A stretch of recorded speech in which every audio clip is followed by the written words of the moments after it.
Hello বন্ধুরা, আজকে আমি তোমাদের কাছে একটা নতুন ভিডিও নিয়ে এসেছি। ছাতুর শরবত। দেখো, ছাতুর শরবত করতে গেলে কি কি লাগবে।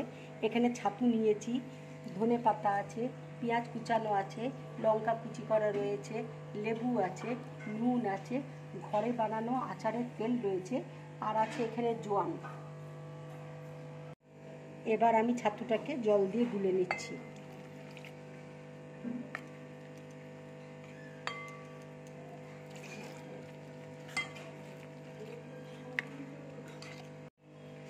দেখো, আমার ছাতুটা গোলা হয়ে গেছে। এবার আমি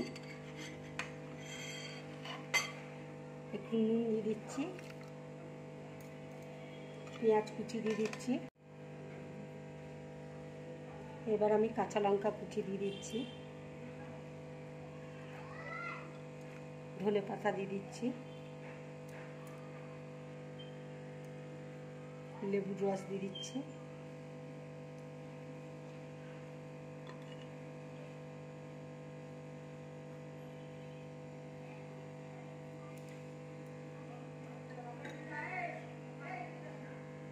আচারের তেল দিয়ে দিচ্ছি,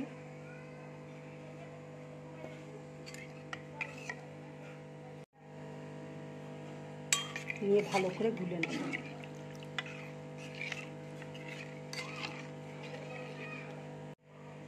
এবার আমি একটু জোয়ান দিয়ে দিচ্ছি,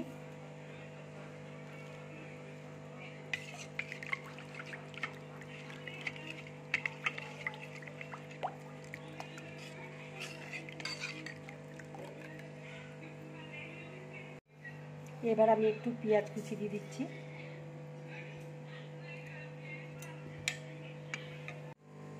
দেখো, ছাতুর শরবতটা আমার হয়ে গেছে। যদি তোমাদের ভালো লাগে, লাইক করবে, শেয়ার করবে, আর ড্রিম ব্লগ চ্যানেলটাকে সাবস্ক্রাইব করবে। নমস্কার।